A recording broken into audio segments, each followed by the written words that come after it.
Welcome everybody to WTC Podcast Episode 1, where today we will be discussing and breaking down the issues of illegal file sharing. First topic of today's discussion, the legal issues surrounding file sharing. I'm Wilson Roberts, speaking today about the legal implications of peer-to-peer file sharing. Peer-to-peer file sharing has become a prominent issue within the recording industry.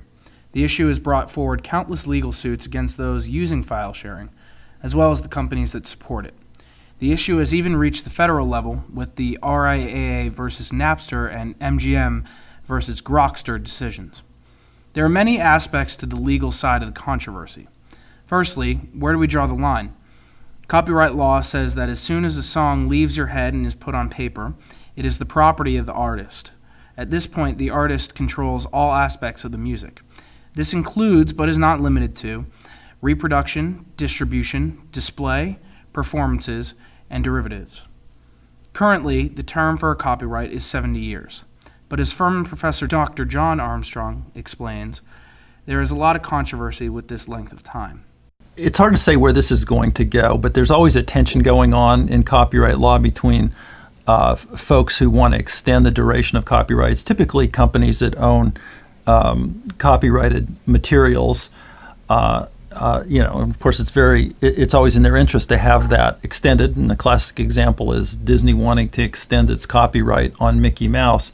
So I think there's always going to be that force exerted to extend copyrights, and then I don't know how much pushback there will be to keep the copyrights at their current length, or maybe even to shorten copyrights.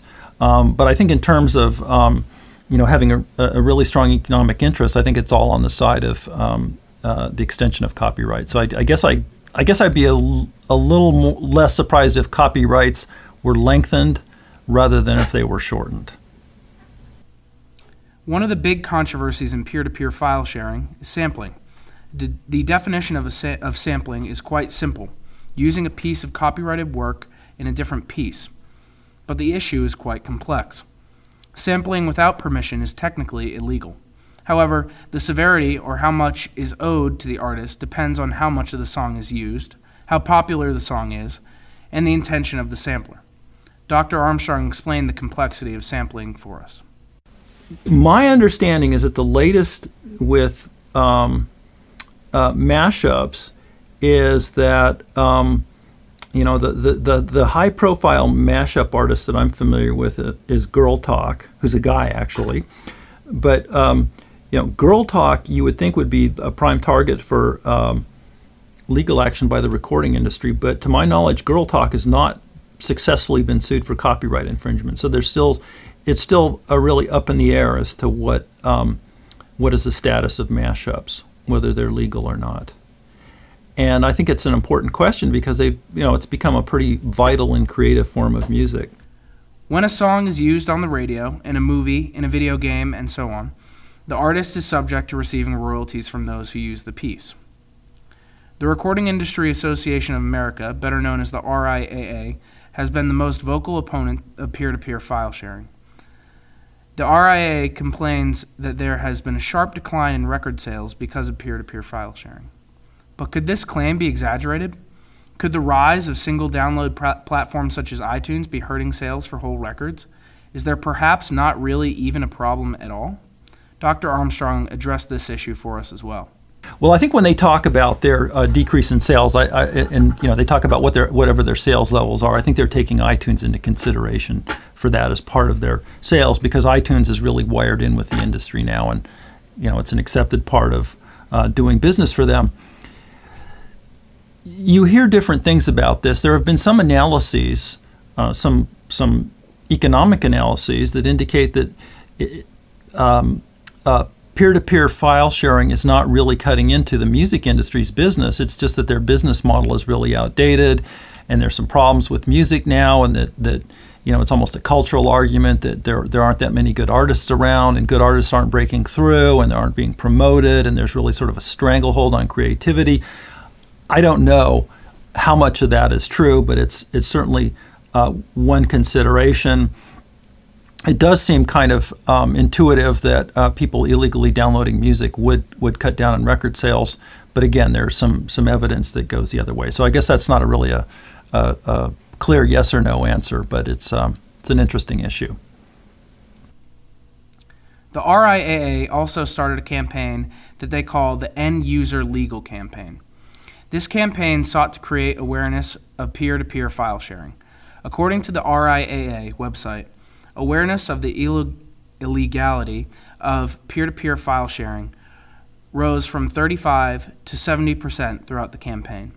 Additionally, their website states that between 2006 and 2009, illegal downloading decreased from 19 to 14%, and legal downloading rose from 16 to 20%. Though they are optimistic, the RIAA and the artists that represent it know that the battle is not over. We asked Dr. Armstrong about the success of the End User Legal Campaign, whether or not we will see these positive trends towards legal downloading continue, and the impact of services such as Dropbox on the ease of illegal downloading. Speak to the success of their campaign, but look, I can say, just as an example, in my classes, I ask for a show of hands of students who illegally download music, and there are usually a lot of students who do it. And I'm guessing that college students are pretty aware of the fact that it is illegal. Maybe for younger users, high school kids, this may help to inform them.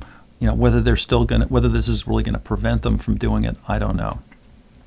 I don't know Dropbox specifically that well, but there's been a pattern over the years, ever since Napster, that a new service will pop up that uses a slightly different technology from Napster or Grokster or whatever had gone before it, and it's in vogue for a while, and a lot of people use it to swap music, and then there's a copyright infringement suit, and they lose their case in court, and they kind of fade out of the picture.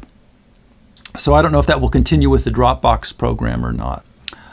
I think in terms of, and using Grokster as an example, but I think actually it's a little easier now since the Supreme Court Grokster decision was made, because that establishes a precedent for contributory infringement. So, and it shows that even if you're not handling the music, if you're not handling the files, still if you put up a directory that enables people to make contact to do it, then you're still liable for copyright infringement. So I think it's maybe a little easier for the music industry to win those cases now.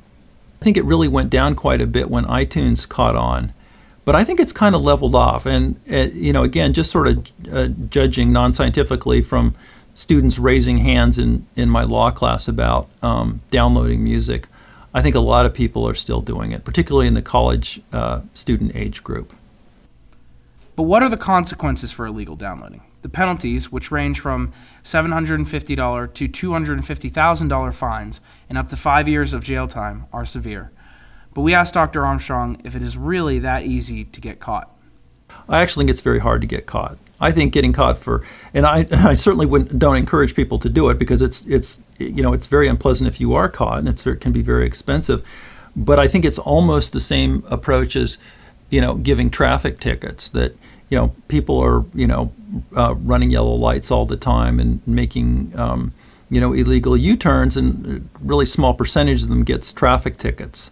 So the attempt is to make an example of people, but I think a lot of people are still going ahead and doing file sharing. Companies have not escaped the blame either. Grokster, Napster, and LimeWire are all file sharing companies that have been defeated by the music industry. These companies are now forced to charge for their services, or have shut down completely. Two Supreme Court decisions in particular, RIAA versus Napster and MGM versus Grokster, gave the music industry a lot of momentum in their fight. Dr. Armstrong spoke with us about the impact of these decisions. I don't think there's any doubt that they had an impact, and what's really interesting to think about is what might have happened if those rulings had gone the other way. And it's very speculative, but the music business and music in our culture could look a lot different if people were allowed to swap music without having to worry about paying for it or worrying about legal problems. And if you think about it, at one level it sounds like it would be very destructive, but on the other hand, you have to remember that a lot of artists don't really make their money through record sales anyway. The primary mode of income for them is touring and giving concerts. So it might not have been the end of music as we know it, but I think the decision has had an impact. It certainly helped iTunes become a major player in the music industry. But not all music is protected. Some artists release their music unprotected for people to download in order to get exposure, and some music is simply altogether not royalty protected. Services such as the Free Music Archive put all of these songs in one place for users. Additionally, services such as NoiseTray allow users to pay an amount, in essence a tip, to the artists in order to download their music. This would seem to be a fair compromise, but will it be popular enough? We asked Dr. Armstrong about services such as these. I have to say, I think I've done a little research on the Free Music Archive, which is archived by WFMU Radio, a non-commercial radio station in New Jersey. And I think it's a fantastic resource, and I think there's a lot of really good music on there if people would take the time to search through it.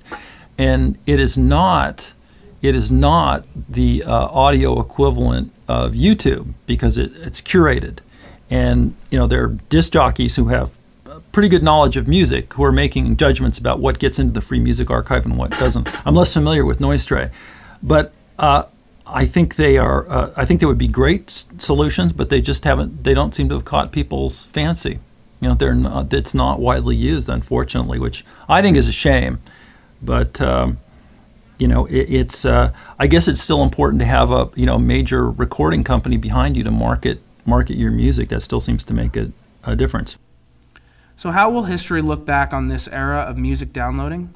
It's tough to tell at this point. It is possible that this era of peer-to-peer file sharing could be a generational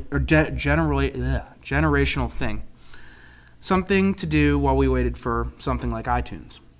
But with programs like iCloud and Dropbox getting even bigger, we may not have seen the worst of it yet either. We asked Dr. Armstrong for his final thoughts.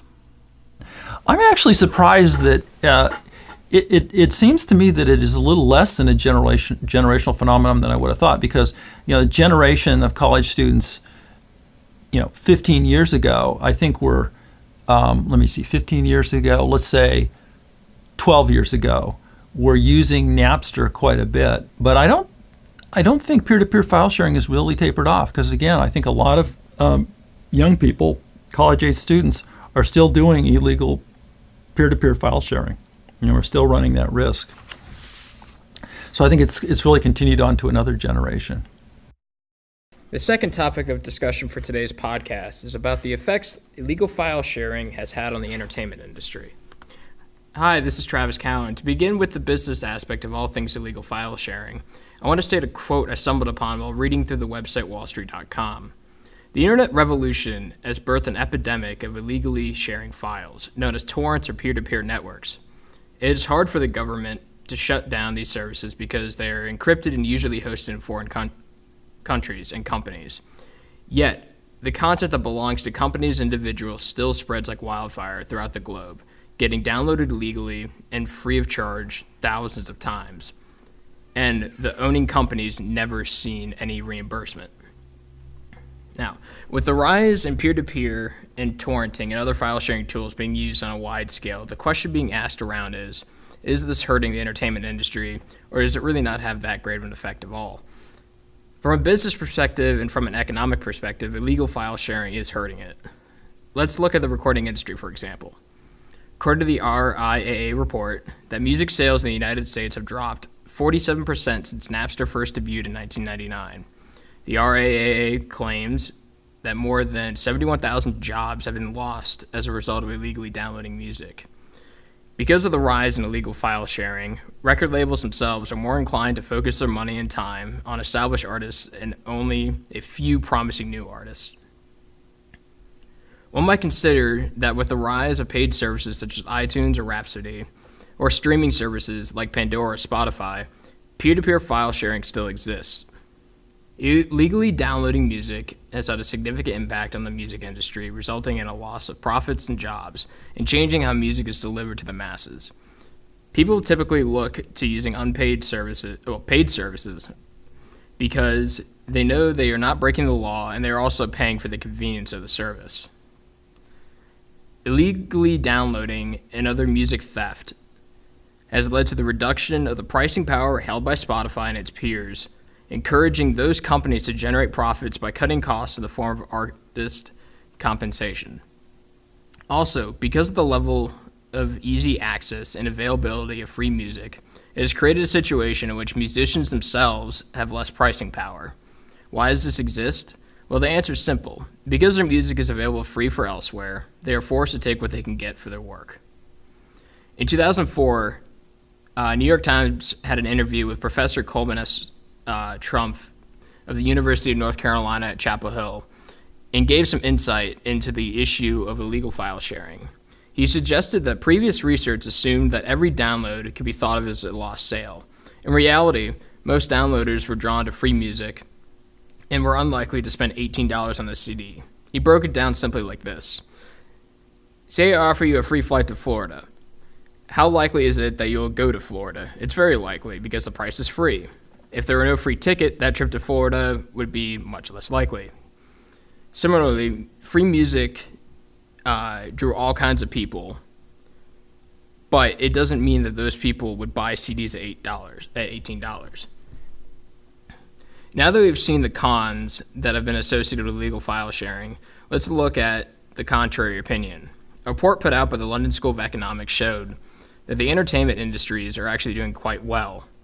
The digital gaming industry is thriving, the publishing sector is stable, and the U.S. film industry is breaking record after record.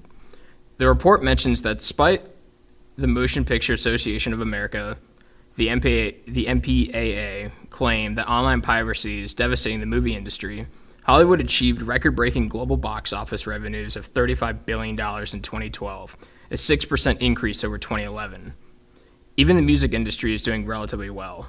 Revenue from concerts, publishing, and digital sales has increased significantly since the early 2000s, and while recorded music revenues show a decline, there is still evidence that piracy is not the lead cause. The music industry may be stagnating, but the drastic decline in revenues warned of by the lobby associations of record labels is not the evidence. For our third topic of our podcast, we're going to be discussing the issues and the effects that illegal file sharing has on individual artists. Hi, I'm Carly Greif, and I'll be talking about the impact on the artists. Not only does illegal downloading impact the music industry as a whole, but also the individual artists. While most people don't think musicians need to make any more money than they already do, for smaller and lesser-known artists, illegal downloading poses a threat to their music career. Many artists have publicly stated they are against piracy, and some are supporting organizations such as Music United, which is an ad campaign trying to promote the many disadvantages piracy causes within the music industry. On the homepage of Music United's website, they have a petition you can sign to urge Congress and the administration to create an act to finally put a stop to online piracy. Influential musicians such as the Goo Goo Dolls, Eminem, Britney Spears, Madonna, and many more have all signed on to this campaign. The lead singer of the Goo Goo Dolls, Johnny Resnick, explained what urged him to sign on in the following statement. If you rob artists of their means of earning, eventually there will be no art of consequence or substance. Country singer Sheryl Crow agrees with Resnick. When speaking out against piracy, she made the following point. It is unfair to the ordinary people who work hard to support themselves. Touching more on what Travis brought up earlier regarding the music industry as an entirety, she added, who pays the producers, songwriters, and the people in the plants that manufacture these CDs? As previously stated, many people think musicians are getting paid enough as it is without the additional income from individual song downloads. However, the majority of musicians are not the ones making multi-millions on their tours and record deals, such as sellouts like Justin Bieber. For instance, a professor at the University of Georgia, David Lowry, found most musicians make an average of about $35,000 a year, and oftentimes don't have any added benefits. It is these artists specifically who are negatively impacted the most by the continual rise in illegal song downloading. Back in 2009, when file sharing was a growing trend among the younger generations, British singer Lily Allen expressed her opposition to piracy on her blog and Twitter pages. Her statements made international news, one of which said, "File sharing's not okay for music. We need to find new ways to help consumers access and buy music legally. But saying file sharing's fine is not helping anyone, and definitely not helping music." Musicians all across the board, from small to large fan bases, are joining the fight against music piracy. One band which recently made the news for their efforts in the opposition is Ghost Beach, a two-person band hailing from Brooklyn, New York. They voiced their opinion on a 15,000-foot billboard in Times Square, asking people to tweet whether they were for or against piracy. Their effort was an act to promote discussion of the ongoing debate amongst the public, in hopes of making people more aware of piracy's harm. While many artists have joined the fight against online piracy, there are some who are okay with people downloading their albums for free. One such musician, who most of us are familiar with, is country singer Keith Urban. During his acceptance speech in the 2010 People's Choice Awards, he stated, "I don't care if you download it illegally. Give it to your friends. I really don't care." This comes down to the fact that most artists, such as Urban, are making music purely to make music, not to make a ton of money off of it. That's just one of the added perks. Lady Gaga is in agreement with Urban and doesn't care about the money side of album sales. She believes the big money is in touring. As most of us already know, concert tickets generally cost much more than the price of an album, hence that's the area most artists are concerned with making money from. However, notice that most of the artists who came out and stated they were fine with people ripping their music for free were big-name musicians who have already made it to the top of the charts and achieved their success. What does this mean for the rest of the people on the bottom of the totem pole who are still trying to make it big in the music world? In order to succeed, they are relying on the money accumulated primarily through those record sales. My name is Savannah Taylor, and I'm a local artist in Greenville, South Carolina. File sharing is absolutely very detrimental to both young and upcoming artists, and the main reason for that is that we need to be able to financially support our music and our art, and one of the only ways that we can really do that is through the profits that we get in selling our music. And once those profits are taken away through file sharing, we don't have any other resource to be able to fund our work. And that also goes for composers and writers as well. Writers and composers are entitled to some sort of royalties to their music. And with file sharing, those royalties are stolen from them. And it becomes very, very difficult to be able to continue affording writing and producing music if there is no way to financially support it. Contrarily, some people will argue illegal downloading actually helps to get an album heard because more people are able to hear it and it gains wider coverage. Either way, whether you're for or against illegal downloading, it seems to be here to stay for a while, which may only continue to be a hindrance to the music industry's economy. Hey everyone, thank you for listening to the WTC Podcast episode number 1. Check us out on YouTube at WTCpodcastepisodeone.com. Thank you.